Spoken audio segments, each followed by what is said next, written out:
ایک جماعت آئی انگلینڈ سے. اس جماعت کے اندر جو امیر صاحب تھے وہ بہت بڑے ڈاکٹر تھے, سرجن تھے. تو ہمارے بھائی نے ان سے بھی کہا کہ امیر صاحب ہمارے بھائی یہ چھوٹے فلموں میں کام کرتے ہیں لیکن ملاقات نہیں کرتے, کیا کیا جائے؟ تو امیر صاحب نے اپنا وزٹنگ کارڈ ہمارے بھائی کو دیا اور کہا کہ جا کے ان کو دینا اور کہنا کہ انگلینڈ سے جماعت آئی ہے, اس میں نوجوان بچے ہیں جو ان کی ساری فلمیں دیکھے ہیں اور ان کے فین ہیں, ان سے ملنا چاہتے ہیں. تو ہمارے بھائی نے ہم کو کارڈ لا کر کے دیا, کہا کہ بھائی وہ ڈاکٹر صاحب ہے, بہت بڑے ڈاکٹر ہے, دیکھو ان کی جماعت آئی ہے انگلینڈ سے اور ان میں سب نوجوان بچے ہیں اور وہ آپ کے فین ہیں, آپ سے ملنا چاہتے ہیں. تو میں نے کہا کہ ٹھیک ہے انشاءاللہ ملاقات کریں گے. تو ایک وقت ہے ہوا, امیر صاحب ہمارے بھائی اور کچھ ساتھی آئے. تو میں نے کہا ہمارے بھائی سے کہ کہاں ہے ڈاکٹر صاحب؟ تو بتلایا کہ یہ ہے ڈاکٹر صاحب. یہ تو مولوی صاحب ہے. میرے ذہن میں تھا کہ ڈاکٹر تو سوٹ بوٹ میں ہوں گے, سوٹ بوٹ ٹائی لگا کر کے کوئی ڈاکٹر آئے گا, اتنا بڑا ڈاکٹر ہے, اتنا بڑا اس کا پوسٹ ہے. تو کہنے لگے کہ نہیں یہی ڈاکٹر صاحب جو ہے یہی ہے اور یہ سنت لباس میں سنت طریقے میں آئے ہیں. تو بڑا متاثر ہوا میں کہ اچھا ڈاکٹر بھی ایسے رہتے ہیں. بولے ہاں. پھر انہوں نے 1 گھنٹے مجھ سے انگریزی میں انگلش میں جو ہے بات کی, کیونکہ ان کو ہندی نہیں آتی تھی, تو انگلش میں انہوں نے مجھ سے بات کی. میں بہت متاثر ہوا. پھر اس کے بعد میں انہوں نے میری تشکیل کی, کہا کہ بھئی آپ مرکز میں ہمارے ساتھیوں سے ملنے کے لیے آ جائیں. ہفتے کے دن جو ہے وہ وہاں کا اجتماع کا دن تھا. تو کہا کہ ہمارے ساتھیوں سے ملنے, نوجوان بچے آپ سے ملنے کے لیے بڑے منتظر ہیں, آپ کو بہت چاہتے ہیں, آپ کے فین ہیں, آپ آ جائیں. تو میں نے کہا کہ ٹھیک ہے میں آ جاؤں گا. میں چلا گیا.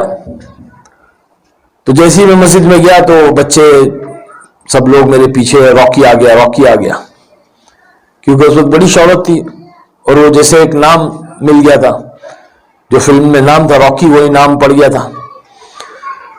تو میں جو ہے وہاں پہ گیا مسجد میں, تو ایک کمرے میں مجھے لے آ کر کے بیٹھا دیا.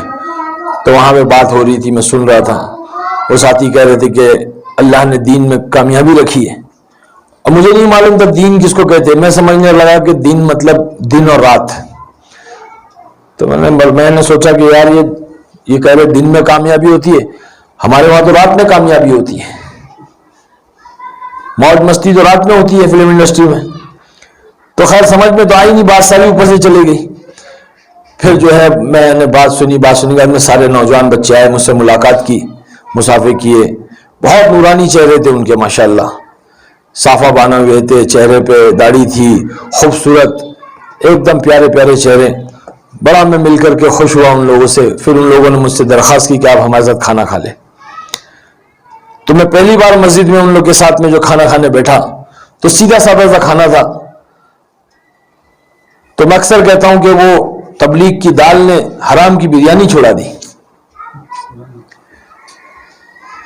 تو وہ دال میں اتنی لذت تھی, اتنی کشش تھی, اتنا مزہ آیا. پھر میں نے دیکھا کہ کچھ نوجوان بچے سنت طریقے سے بیٹھے ہوئے تھے. اکڑو طریقہ جو ہوتا ہے, 2 زانوں ایسے بیٹھتے ہیں نا. تو میں نے پوچھا یہ ایسے کیوں بیٹھ کے کھانا کھا رہے ہیں؟ تو بولے سنت طریقہ ہے, اللہ کے نبی کے طریقے میں بڑی کشش ہوتی ہے. تو کشش میرے دل کو اثر کری. میں نے بولا یہ ایسے کیوں بیٹھ کے کھانا کھا رہے؟ تو بولے یہ جو ہے سنت طریقہ, اللہ کے نبی اس طرح سے بیٹھ کر کے کھانا کھایا کرتے. تو میرے دل میں بات آئی, اگر آدمی اس طرح سے بیٹھ کر کھانا کھائے گا تو اس کی پرسنالٹی بہت اچھی رہے گی.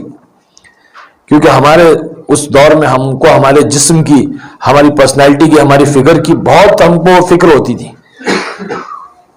کیونکہ یہی ہماری دکان تھی, اسی سے ہماری روزی روٹی چلتی تھی.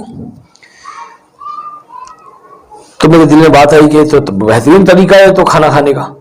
پھر کھانا کھا لیے. پھر اس کے بعد میں کہنے لگے کہ آپ ہمارے ساتھ سو جاؤ, آج اللہ کے گھر میں مسجد کی چٹائی پہ آپ سو جاؤ. آپ تو نرم نرم گدوں پہ سوتے ہو, ایئر کنڈیشن کمروں میں سوتے ہو, 5 اسٹار ہوٹلوں میں سوتے ہو, آج ہمارے گھر اللہ کے گھر میں ہمارے ساتھ سو جاؤ. بار بار یہ کہنے لگے اللہ کے گھر میں, اللہ کے گھر میں, مسجد کی چٹائی میں. تو میں نے بولا بھائی ٹھیک ہے میں سو جاؤں گا. تو سونے کی تیاری کی. کھانا کھایا, کھانے کے بعد میں عشاء کے بعد میں جو ہے کھانا کھا کے سونے کی تیاری ہوئی. تو سونے سے پہلے مشورہ ہوا کہ اللہ کے راستے میں جو جماعتیں آئی ہوئی ہے, اللہ کے راستے میں جو لوگ آئے ان کی نگرانی کرنے کے لیے ساتھی طے کیے جا رہے تھے. کہ کون چوکیداری کرے گا تاکہ یہ اللہ کے راستے میں نکلے ہوئے جو مہمان ہیں ان کی اور ان کے سامان کی چوکیداری کے لیے ساتھی طے کیے جا رہے تھے. تو امیر صاحب نے کہا کہ جو آنکھ اللہ کے راستے میں نکلے ہوئے لوگوں کے لیے جاگے گی، ان کی چوکیداری، ان کی نگرانی کرے گی، تو اس آنکھ کے اوپر اللہ پاک جہنم کی آگ کو حرام کر دے گا. تو یہ بات سن کر کے بہت اچھا لگا. میں نے کہا کہ میں جاگوں گا. بڑے جوش میں تھا میں نے کہا میں جاگوں گا. تو امیر صاحب نے طے کیا ٹھیک ہے، عارف خان صاحب بھی جو ہے وہ رات کو ان کو 2 بجے اٹھا دینا، ابھی آپ آرام کر لو، آپ شوٹنگ سے آئے ہو تو آپ تھکے ہوئے ہو، ابھی آپ آرام کر لو، 2 بجے آپ کو اٹھا دیا جائے گا. تو ایک ساتھی ہے فاروق جناب، وہ آ کر کے اٹھائے انہوں نے مجھے.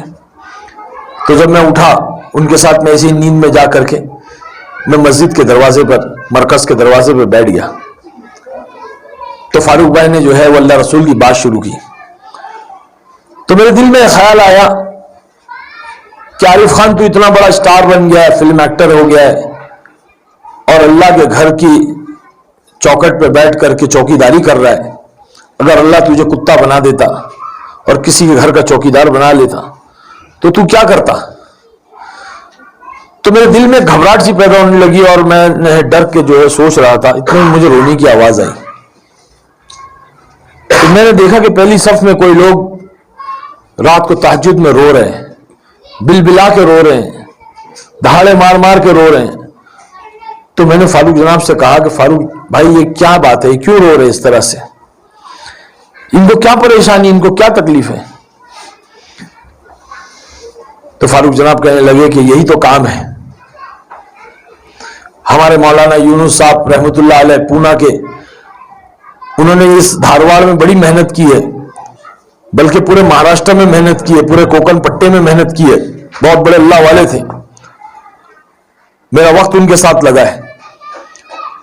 تو مولانا اکثر اپنے بیان میں کہتے تھے کہ کہاں ملیں گے ایسے نوکر، کہاں ملیں گے ایسے غلام، کہاں ملیں گے ایسے خادم جو اپنا لگاتے ہیں، اپنا کھپاتے ہیں، اپنا لوٹاتے اور پھر راتوں کو اٹھ کر کے کہتے ہیں کہ اللہ معاف کر دے، اے اللہ معاف کر دے، جیسا کرنا تھا ویسے نہیں کیا. بس وہ چیز میں نے دیکھی وہاں پہ کہ لوگ راتوں کو اٹھ کر کے رو رہے، اللہ جیسا کرنا تھا ویسے نہیں کیا، اے اللہ معاف کر دے. تو میں بڑا پریشان ہوا. میں بولا یہ کیا ماجرا ہے، آج کوئی کسی کے لیے نہیں روتا ہے. سگی ماں اور سگا باپ جو ہے وہ راتوں کو سوتے ہیں، رات تو رات، دن میں بھی نہیں کوئی روتا ہے اپنی اولاد کے لیے، کوئی فکر نہیں کرتا اپنی سگی اولاد کے لیے. سگی ماں اپنی سگی اولاد کے لیے اتنا نہیں روتی ہے کہ اللہ تو اس کو ہدایت دے دے، اللہ میرے بچے کو نیک صالح بنا دے، دین کا دائی بنا دے، دیندار بنا دے، اللہ معاف کرے. آج کوئی نہیں فکر کرتا اس بات کی، اور یہ دنیا کے لیے رو رہے ہیں، انسانیت کے لیے رو رہے ہیں. تو بڑا تعجب ہوا، بڑا دکھ ہوا. میں اٹھ کر کے گیا، میں نے وضو کیا اور میں نے پہلی بار تہجد کی 2 رکعت نماز پڑھی. نماز تو آتی نہیں تھی پڑھنے کے لیے صحیح ڈھنگ سے، بس نماز پڑھ لی اور اللہ سے دعا کی، اللہ اگر یہ سچے ہیں، ان کا رونا سچا ہے، ان کا یہ کام سچا ہے، اللہ تو جانتا ہے میں تو گنہگار ہوں، تو مجھے ہدایت دے دے اور ان کے ساتھ مجھے جوڑ دے. بس وہ وقت جو تھا وہ ہدایت کا وقت تھا.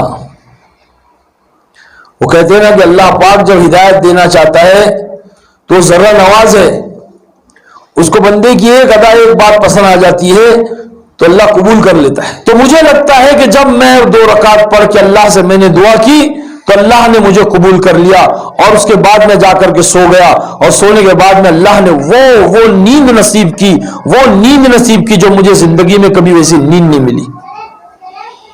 وہ سکون کی نیند اللہ کے گھر کی چٹائی میں اللہ نے نصیب کی جو مجھے بڑی بڑی 5 اسٹار ہوٹلوں میں اور جو ہے مجھے نرم نرم گدوں میں وہ نیند نہیں ملی.